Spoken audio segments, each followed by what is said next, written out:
Assalamualaikum warahmatullahi wabarakatuh. Bagaimana kabar kalian semua? Semoga sehat-sehat selalu ya. Hari ini Kang Rekap akan menceritakan film berjudul Redux. Gimana alur cerita selengkapnya? Langsung saja kita putar filmnya, let's check it out. Alkisah dibuka dengan sebuah adegan yang sangat mengerikan. Seorang wanita bernama Eren berdiri dengan tatapan kosong sambil melihat seorang pria yang terikat di kursi. Pria itu menjerit kesakitan saat tubuhnya perlahan dilalap api. Namun anehnya, Eren sama sekali tidak menunjukkan rasa iba sedikit pun. Beberapa saat kemudian, kita melihat Eren bertarung dengan pria yang sama. Pria itu bernama Neville. Neville mencekik Eren dengan sangat brutal hingga hampir merenggut nyawanya. Tetapi di detik-detik terakhir, Eren berhasil melepaskan diri. Tanpa ragu, dia mengambil pistol dan langsung menembak Neville hingga tewas. Setelah itu, Eren mengambil sebuah kotak kecil yang berada di dekatnya. Di dalam kotak tersebut, terdapat beberapa helai rambut yang masing-masing diberi nomor. Dengan tangan gemetar, Eren mengambil satu helai rambut bertuliskan angka 12. Tatapannya langsung berubah. Ada kesedihan yang sangat dalam di balik ekspresi wajahnya. Beberapa waktu kemudian, Eren terlihat berada di sebuah restoran kecil. Namun dia tidak datang untuk makan. Dia sedang mengawasi seseorang, dan orang itu adalah Neville. Yang aneh, Neville yang tadi sudah mati kini kembali hidup dan bekerja sebagai koki di restoran tersebut. Saat Eren memperhatikannya, dia melihat Neville menatap beberapa gadis remaja dengan cara yang sangat menyeramkan. Malam harinya, Eren menunggu di dalam mobilnya. Begitu Neville pulang kerja, dia langsung mengikuti pria tersebut. Neville akhirnya tiba di rumahnya. Namun ternyata Eren sudah memiliki kunci rumah itu. Dengan tenang, dia masuk melalui pintu belakang.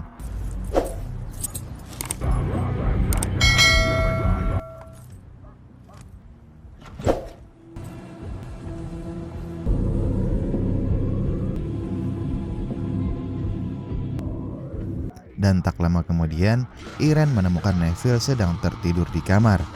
Dia segera menodongkan pistol dan menanyakan sesuatu yang mengejutkan. Dia bertanya di mana jasad nomor 12 berada. Kemudian, Eren menjelaskan bahwa nomor 12 memiliki nama.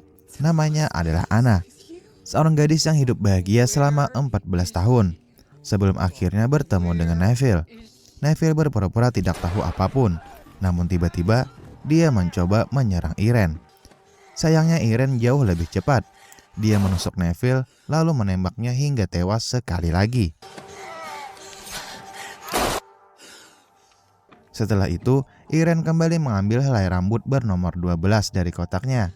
Tak lama kemudian, Eren kembali mendatangi restoran yang sama. Ketika Neville muncul, tanpa ragu sedikit pun Eren langsung melepaskan beberapa tembakan di depan semua orang.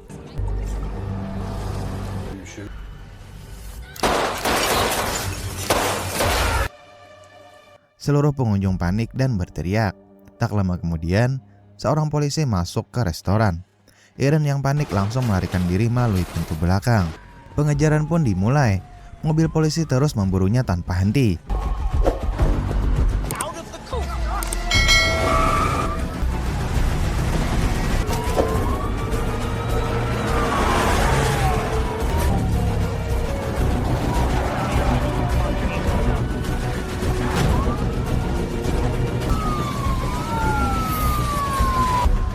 Namun Eren justru menuju sebuah motel tua. Di dalam salah satu kamar motel tersebut, terdapat sebuah mesin raksasa yang sangat aneh. Saat polisi meminta Eren membuka pintu, dia justru masuk ke dalam mesin itu.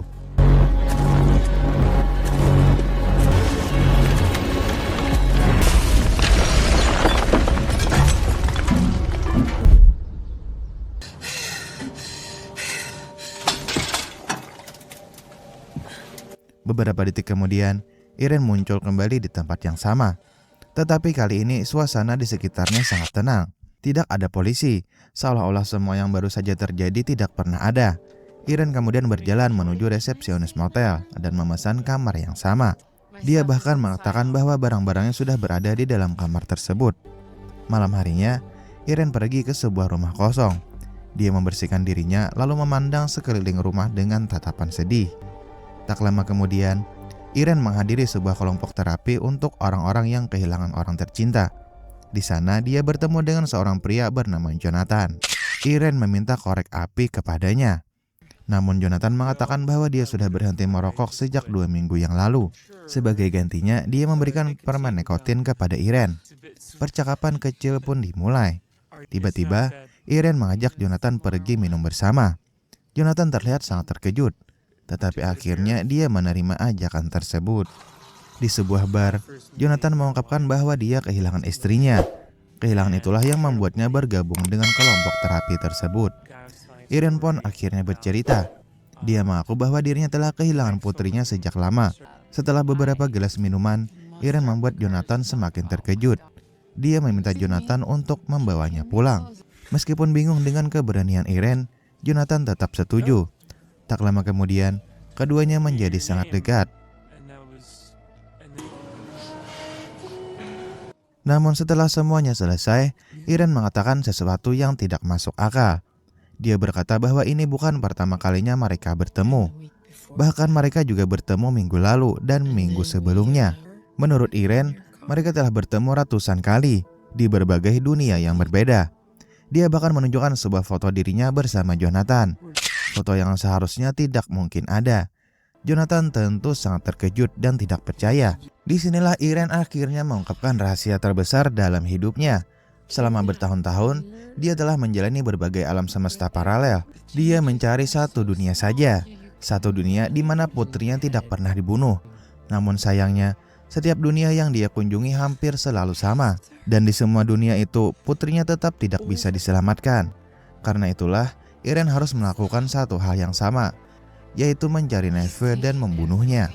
Keesokan harinya, Irene kembali mendatangi restoran tempat Neville bekerja. Namun kali ini, pelayan restoran mengatakan bahwa Neville sedang mengambil cuti sakit. Mendengar hal itu, Irene langsung menuju rumah Neville. Seperti sebelumnya, dia masuk melalui pintu belakang dengan sangat hati-hati. Dia kemudian berjalan menuju kamar tidur dan menemukan kotak yang selama ini selalu dicari. Di dalamnya, masih terdapat helai rambut bernomor 12. Setelah memastikan hal itu, Irene memutuskan untuk menunggu Neville pulang. Dia berniat mengakhiri semuanya sekali lagi. Namun tiba-tiba, Irene mendengar suara aneh dari ruangan lain. Dengan pistol di tangan, dia perlahan mendekati sumber suara tersebut. Dan apa yang dia lihat membuatnya sangat terkejut. Di dalam ruangan itu, terdapat seorang gadis remaja yang sedang terikat. Begitu melihat Irene, dia langsung melempar berbagai benda ke arahnya. Pada saat yang sama, Neville tiba-tiba muncul. Tanpa berpikir panjang, Irene langsung menembakkan beberapa peluru ke arah pria itu. Setelah Neville menghilang, Irene segera meyakinkan gadis tersebut bahwa dirinya bukan musuh. Dia bahkan memberikan sebuah pisau untuk berjaga-jaga. Keduanya kemudian mencari Neville di seluruh rumah. Namun, pria itu menghilang begitu saja. Tak lama kemudian, Irene membawa gadis tersebut ke sebuah restoran. Di sanalah gadis itu memperkenalkan dirinya. Namanya adalah Mia. Mia mengaku bahwa dirinya tidak memiliki keluarga dan tinggal di sebuah rumah penampungan anak. Pada hari dia diculik, sebenarnya dia sedang melarikan diri dari tempat itu. Saat sedang sendirian, Neville menghampirinya dan meminta bantuan untuk mencari anjingnya yang hilang. Dan sejak saat itulah mimpi buruk Mia dimulai. Irene kemudian mengatakan bahwa dia akan membunuh Neville sekali lagi. Dia juga tahu tempat persembunyian pria itu, sebuah tempat terpencil bernama Echo Canyon. Mendengar hal tersebut, Mia langsung meminta untuk ikut. Dia ingin membantu untuk membunuh Neville. Namun Irene menolak dengan tegas. Menurutnya, Mia hanyalah seorang anak kecil yang tidak seharusnya terlibat dalam semua ini. Tetapi Mia tidak menyerah. Dia mengatakan bahwa dirinya tidak akan bisa tidur dengan tenang selama Neville masih berkeliaran bebas. Meski begitu, Irene tetap menolak. Karena tidak punya pilihan lain, Mia akhirnya mengatakan bahwa dia akan pergi ke kantor polisi sendirian. Irene pun memintanya mengambil uang di dalam tas. Mia mengambil beberapa lembar uang lalu pergi begitu saja. Namun beberapa saat kemudian, Irene merasa ada yang tidak beres. Dia langsung memeriksa tasnya, dan benar saja, pistolnya telah hilang. Irene segera mengejar Mia, tetapi semuanya sudah terlambat. Di tempat lain, Mia mencoba menembak sebuah kaleng menggunakan pistol tersebut.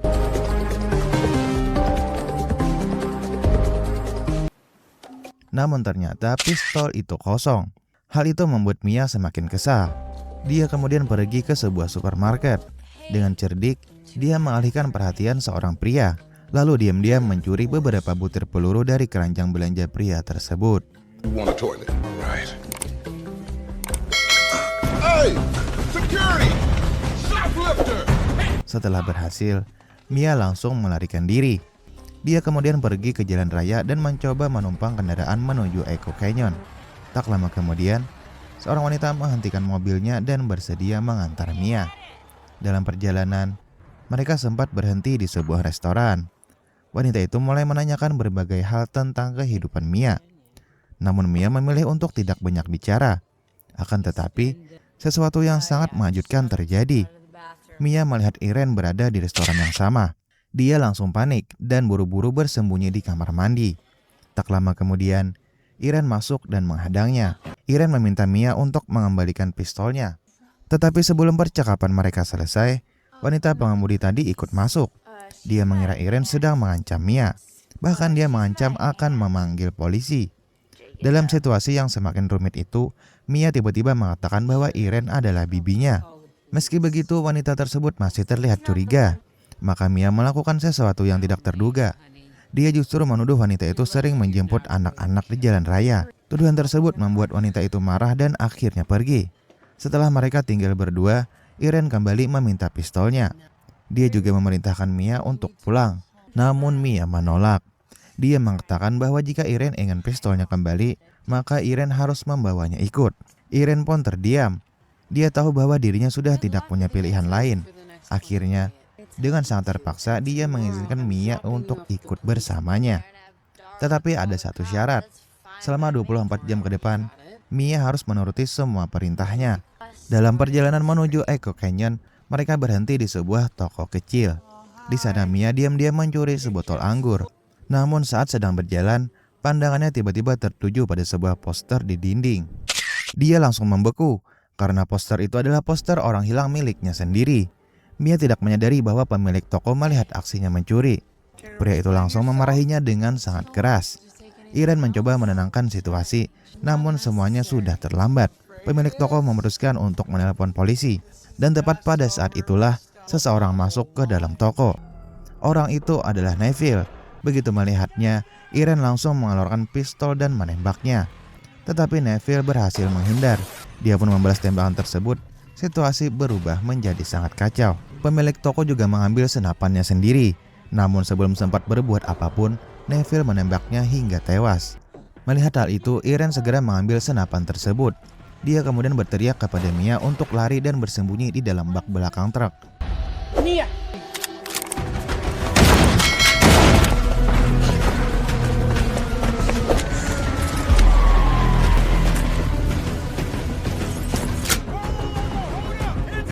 Mia langsung berlari, tetapi keadaan semakin memburuk ketika mobil polisi mulai berdatangan. Neville keluar dari toko sambil mengangkat kedua tangannya. Dia pura-pura menjadi korban dan mengatakan bahwa seorang wanita gila sedang mencoba membunuhnya. Setelah itu, Irene berlari sekuat tenaga menuju truknya. Dia menemukan Mia, kemudian mereka berdua masuk ke dalam mesin misterius tersebut.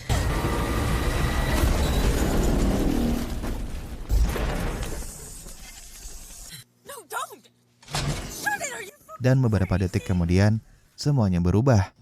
Mereka tiba-tiba berada di dunia yang lain. Dunia yang terlihat sama namun juga berbeda. Mia keluar dari mesin dengan wajah penuh ketakutan dan kebingungan. Dia melihat lokasi yang sama, tetapi polisi yang tadi mengajar mereka telah menghilang. Saat mereka masuk kembali ke toko, Mia semakin terkejut. Pemilik toko yang tadi tewas kini berdiri hidup dan sehat. Bahkan poster orang hilangnya masih terpajang di dinding. Padahal, potongan poster yang dia sobek di dunia sebelumnya masih berada di tangannya. Untuk pertama kalinya, dia menyadari bahwa Irene selama ini mengatakan yang sebenarnya. Mereka benar-benar telah berpindah ke alam semesta lain. Bagi Mia, semua ini terasa seperti mimpi buruk yang tidak masuk akal. Bagaimana mungkin mereka berada di tempat yang sama tetapi dalam dunia yang berbeda? Irene pun akhirnya menjelaskan semuanya. Dia mengatakan bahwa dunia yang mereka tinggalkan masih tetap ada. Mereka tidak menghidupkan kembali siapapun. Mereka hanya berpindah ke alam semesta paralel, di mana peristiwa yang terjadi sedikit berbeda. Artinya pemilik toko itu tidak pernah mati di dunia ini. Penjelasan tersebut membuat Mia semakin terdiam. Namun sebelum mereka sempat memikirkan semuanya lebih jauh, masalah baru muncul. Saat sedang melanjutkan perjalanan, kendaraan mereka tiba-tiba mengalami kebakaran. Irene segera menghentikan mobil.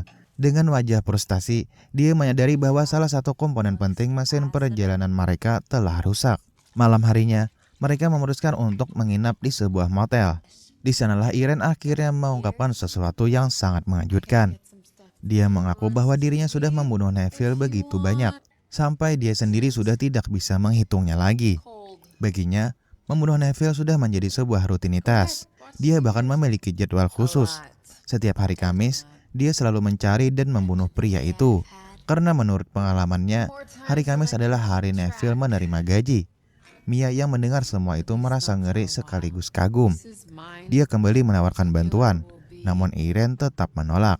Dia tidak ingin Mia menghabiskan hidupnya seperti dirinya. Saat itulah Mia akhirnya membuka masa lalunya.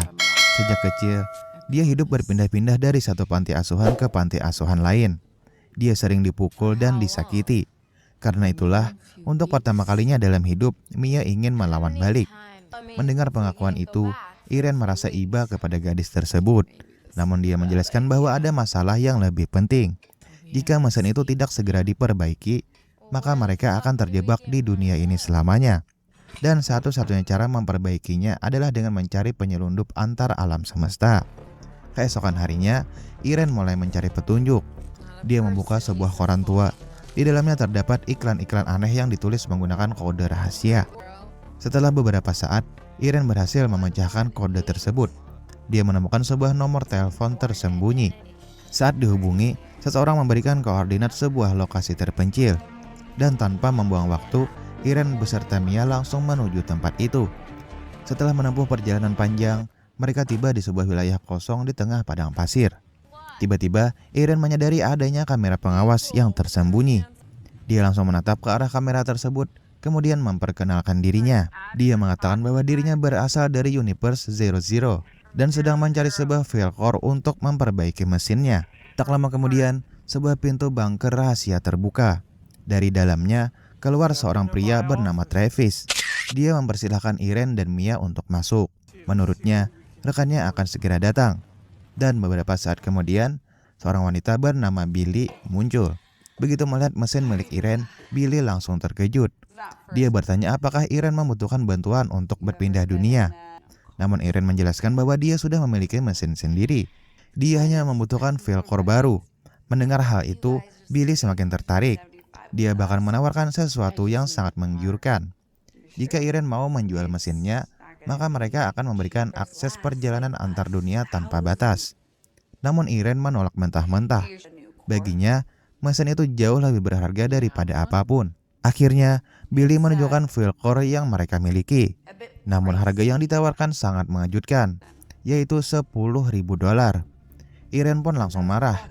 Di dunianya sendiri, komponen itu hanya berharga sekitar $500. Karena kesal, Irene memutuskan untuk pergi.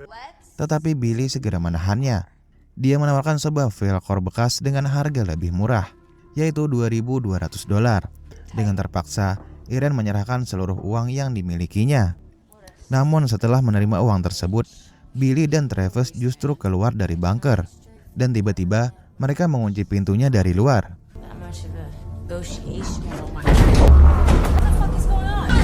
Irene dan Mia pun langsung panik. Tak lama kemudian, seluruh bunker mulai bergetar hebat. Saat itulah mereka menyadari kebenaran yang mengerikan. Bunker tersebut ternyata adalah sebuah mesin perjalanan antar dunia raksasa. Billy dan Travis berencana menjual mereka ke alam semesta lain. Beruntung, sebelum proses perpindahan dimulai, Irene dan Mia berhasil membuka jalan keluar. Namun begitu keluar, Travis langsung menyerang Irene. Sementara itu Billy menyerang Mia menggunakan pisau. Pertarungan brutal pun terjadi.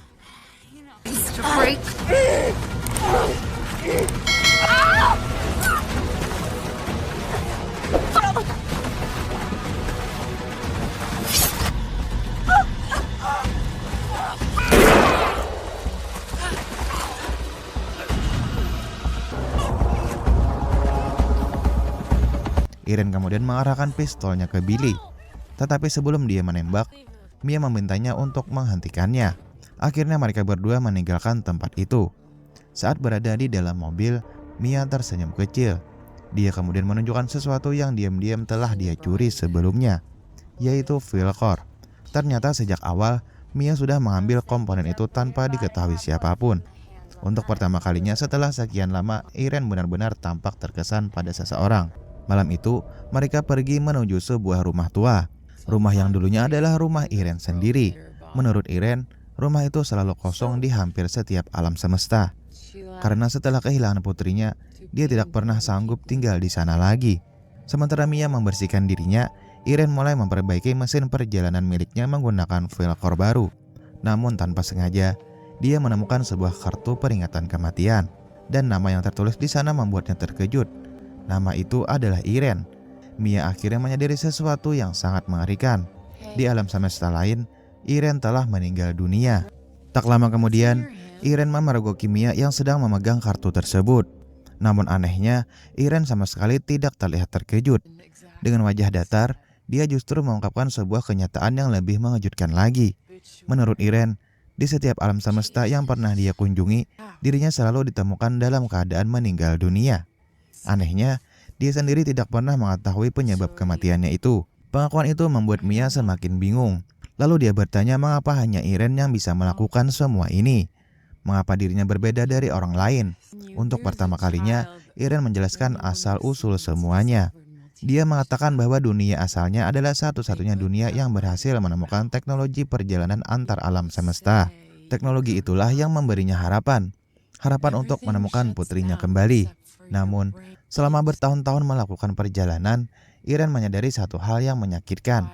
Meskipun tubuhnya masih hidup, sebenarnya dia telah kehilangan sebagian besar kemanusiaannya. Dia sudah terlalu lama hidup dalam kebencian dan balas dendam.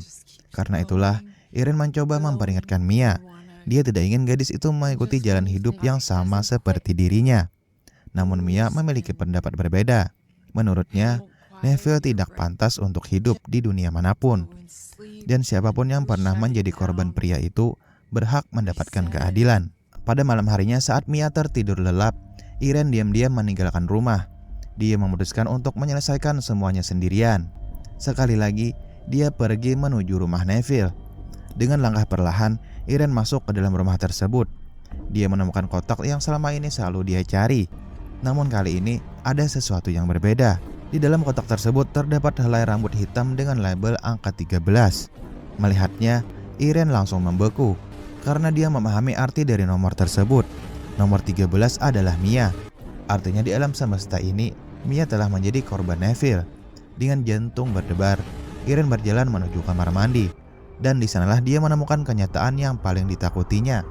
Kecurigaannya terbukti benar. Versi lain dari Mia telah meninggal di dunia ini. Irene yang terguncang segera meninggalkan rumah itu. Dia kembali ke rumahnya sendiri. Sesampainya di sana, dia melihat Mia sedang tidur dengan tenang. Dan untuk pertama kalinya setelah sekian lama, Irene merasa lega. Keesokan paginya mereka pergi ke sebuah restoran. Di sana, Irene mengatakan bahwa mesin perjalanan sudah selesai diperbaiki. Mereka sekarang bisa kembali ke dunia asal Irene. Dia bahkan menawarkan sesuatu yang tidak pernah dia tawarkan kepada siapapun. Irene ingin Mia tinggal bersamanya. Namun Mia menolak. Dia tidak akan pergi sebelum membunuh Neville. Dengan berat hati, Irene akhirnya menceritakan apa yang dia temukan semalam. Dia mengatakan bahwa versi lain Mia telah dibunuh oleh Neville. Menurut Irene, ini adalah bukti bahwa mereka harus berhenti. Mereka harus melupakan masa lalu dan terus melanjutkan hidup. Namun yang terjadi justru sebaliknya. Mia menjadi sangat marah. Dia semakin yakin bahwa Neville pantas untuk mati. Ketika Irene tetap menolak, Mia melakukan sesuatu yang sangat nekat. Dia mulai berteriak keras di dalam restoran. Dia menuduh Irene telah menculik dirinya. Bahkan dia menunjukkan poster orang hilangnya kepada semua orang di sana. Situasi langsung berubah kacau. Para pegawai restoran mulai panik dan seseorang hendak menelpon polisi. Menyadari keadaan sudah tidak terkendali, Irene langsung berlari menuju truknya. Tanpa menunggu lebih lama lagi, dia mengaktifkan mesin perjalanan. Dalam sekejap, Irene menghilang menuju alam semesta lain. Sementara itu, Mia juga melarikan diri dari restoran. Tak lama kemudian, terungkap bahwa Mia telah mencuri tas milik Irene. Dan di dalam tas itu terdapat pistol miliknya. Namun sayangnya hanya ada 2 butir peluru yang tersisa. Di alam semesta yang baru, Irene kembali mencari Jonathan. Dia berharap bisa menemukan sedikit kenyamanan. Namun kali ini semuanya berbeda. Saat Irene mengajak Jonathan minum, pria itu justru merasa aneh dan menjauh darinya. Sementara itu Mia mencoba mencuri peluru di sebuah toko. Di sisi lain, Irene mengambil sebuah senapan. Dia kemudian mendatangi restoran tempat Neville biasa bekerja. Seperti biasa, dia berniat membunuh Neville lagi. Namun kali ini dia mendapatkan jawaban yang sama sekali tidak terduga. Pelayan restoran mengatakan bahwa Neville sudah tidak bekerja di sana selama 15 tahun. Bahkan, pria itu sedang menjalani hukuman penjara seumur hidup. Mendengar hal itu, Irene langsung terkejut. Dia segera pergi menuju rumah lamanya. Dan untuk pertama kalinya, rumah itu tidak kosong. Lampunya menyala terang, ada seseorang yang tinggal di sana. Perlahan, Irene mendekati rumah tersebut. Dan di sanalah dia melihat sesuatu yang selama bertahun-tahun dia cari, yaitu dirinya sendiri dan seorang gadis remaja yang berdiri di sampingnya. Dan gadis itu adalah Anna, putrinya yang masih hidup. Air mata Irene langsung mengalir tanpa bisa dihentikan. Untuk pertama kalinya setelah menjelajahi begitu banyak alam semesta, dia akhirnya menemukan dunia di mana Anna selamat. Beberapa saat kemudian, Anna keluar untuk membuang sampah. Irene mendekatinya dengan langkah gemetar. Sambil menahan tangis, dia mengatakan betapa dirinya sangat merindukannya. Anna pun terlihat bingung. Dia bertanya apa yang terjadi pada ibunya. Namun Irene hanya tersenyum pahit. Dia mengatakan bahwa dirinya bukan ibu Anna dan meminta Anna untuk tidak berbicara dengan orang asing. Setelah itu Irene pun pergi.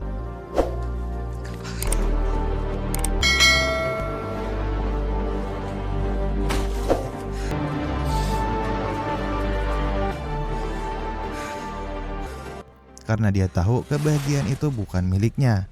Namun di alam semesta lain, Mia justru sedang menghadapi mimpi buruk yang sesungguhnya. Dia berhasil menemukan rumah Neville, tetapi tidak tahu bahwa beberapa menit sebelumnya Neville baru saja membunuh versi lain dirinya sendiri. Saat Mia masuk ke garasi, dia melihat Neville sedang membereskan sesuatu yang dibungkus plastik. Tanpa berpikir panjang, amarah yang selama ini dia pendam akhirnya meledak.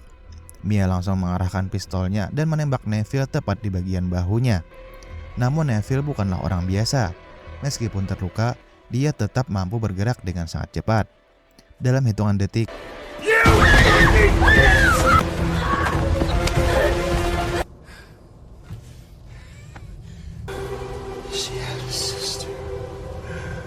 tanpa membuang waktu, Neville memasukkan Mia ke dalam mobilnya bersama jasad Mia dari alam semesta tersebut. Lalu dia membawa mereka pergi menuju tempat yang terpencil. Sementara itu, Irene akhirnya tiba di alam semesta yang sama. Dia segera menuju rumah Neville, namun rumah itu sudah kosong. Tetapi di lantai garasi Irene menemukan sesuatu yang membuat jantungnya berhenti sejenak, yaitu pistol miliknya. Dan saat itu juga, Irene menyadari kenyataan yang mengerikan. Mia sedang berada dalam bahaya besar. Di tempat lain, Neville terlihat sedang mengobati luka tembak di bahunya. Sementara itu, Mia menjerit ketakutan dari dalam bagasi mobil. Beberapa saat kemudian, Neville mengeluarkan Mia, namun bukan untuk membunuhnya secara cepat. Dia memasukkan Mia ke dalam sebuah tong besar. Lalu, dengan senyum mengerikan di wajahnya, dia mulai menghantam tong tersebut menggunakan kapak. Setiap hantaman membuat Mia berteriak kesakitan. Namun bagi Neville, penderitaan korbannya adalah sebuah hiburan. Dia memutuskan untuk membuat kematian Mia berlangsung perlahan. Karena itu, dia menyeret tong tersebut menuju sebuah danau di dekat sana. Tetapi, ketika Neville hendak menyelesaikan semuanya,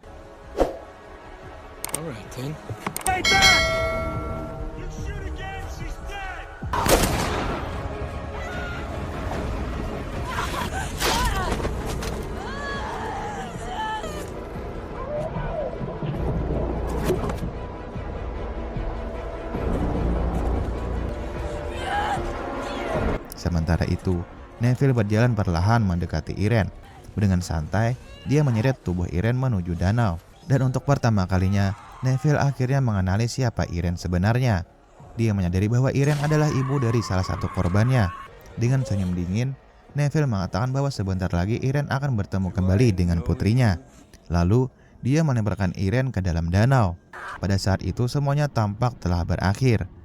Namun sesuatu yang tidak pernah diperkirakan Neville akhirnya terjadi. Mia berhasil keluar dari tong tersebut. Dengan sisa tenaga yang dia miliki, dia muncul dari belakang Neville. Dan tanpa ragu sedikit pun, dia mengayunkan kapak sekuat tenaga. Kapak itu menghantam kepala Neville. Sementara itu, Irene berhasil melepaskan kakinya dari jebakan. Dengan susah payah, dia berenang menuju permukaan. Di sana Mia sudah menunggunya. Mia menarik Irene keluar dari air, kemudian keduanya terbaring kelelahan di tepi danau. Dengan lembut, Irene berjanji bahwa semuanya telah berakhir, dan mereka tidak akan pernah melakukan ini lagi. Setelah itu, mereka kembali ke rumah lama Irene. Di sanalah Irene mengambil keputusan terpenting dalam hidupnya. Dia membawa mesin perjalanan antar alam semesta keluar rumah. Mesin yang selama bertahun-tahun memberinya harapan, namun juga menghancurkan kemanusiaannya. Tanpa ragu, Irene dan Mia membakarnya. Mereka melihat mesin itu terbakar hingga menjadi abu. Pada akhirnya, Irene menyadari bahwa dia tidak akan pernah menemukan dunia yang sempurna dan tidak akan pernah bisa mengembalikan putrinya. Namun, dia masih memiliki kesempatan untuk menyelamatkan seseorang yang masih hidup. Dan film pun berakhir. Gimana pendapat kalian tentang alur ceritanya? Bagaimanapun juga akan lebih seru jika kalian menonton langsung film selengkapnya di platform streaming kesayangan kalian masing-masing. Terima kasih banyak sudah nonton sampai akhir. Semoga terhibur dan mohon maaf jika masih banyak kekurangan. Silahkan drop kritik membangun di kolom komentar. Jangan lupa like jika suka dan subscribe untuk rekap film menarik lainnya. Assalamualaikum and see you next time.